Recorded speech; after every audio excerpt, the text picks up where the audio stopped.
Albertsons has introduced three new retail media channels. According to Chain Store Age, the grocery conglomerate's Albertsons Media Collective retail media arm is offering free, limited time, curated packages to participating advertisers. These packages will include Albertsons matching CPG retail media investment with enterprise media dollars. And in addition, the grocer is introducing three dynamic channels for advertisers. They are organic influencers, premium in-store screens, and added on-site placements. Chris, what stands out to you about the Albertsons Media Collective's new media approach and channels?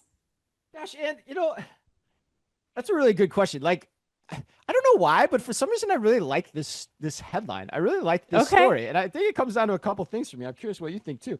One, I just like that it's a very easy framework for me to understand. I think Albertsons has done a great job of just saying like, here's the three things we're going to stand behind in retail media, and Yeah. I like them. They make sense. Would I like to see in-store audio in there too? Yes, selfishly I would, but as a start, I like that. So kudos to the team there. Um, Second, I like the idea of matching dollars too. I think Yeah. that's an interesting hook, and hooks Mhm. matter in marketing, and hooks matter when you're competing for CPG dollars against the likes of, very formidable retail media networks from the likes of Amazon and Walmart. So, are the programs really new as the headline is spinning them? Not really. That feels like PR spin that, whatever journalist picked up this story and went and ran with. But I do think the whole thing is moving retail media forward at Albertsons in a good direction. So net, I just find the story kind of nice and happy.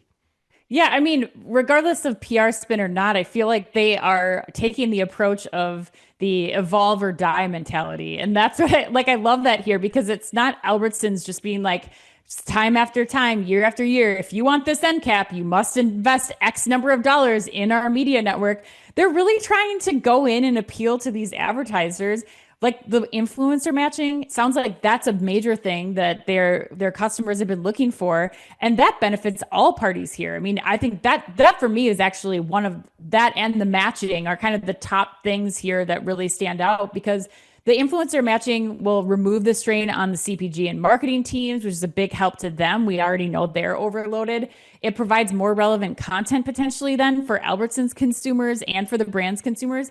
And I think it helps Albertsons ultimately create more content overall, which will help them showing up in searches and showing up on relevant platforms, whether that's, on Google or in social content. So I love that part of it.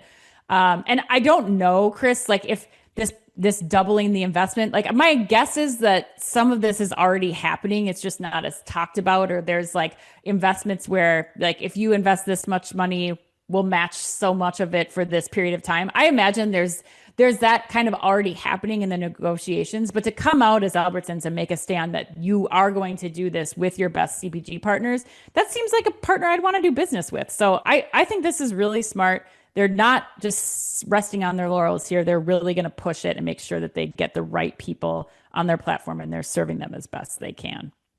Yeah, I had two questions about the headline too, like just for maybe for Albertsons if they're listening too, and I know we're gonna try to interview some of them at grocery shop as well.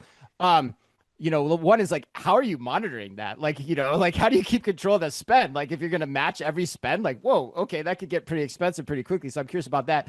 And then the other thing too, they mentioned the social media impact and they measured it through impressions and views, and I was like, okay, but that's not dollars too. So I want to understand the hard facts here in terms of how Mm-hmm. this is working.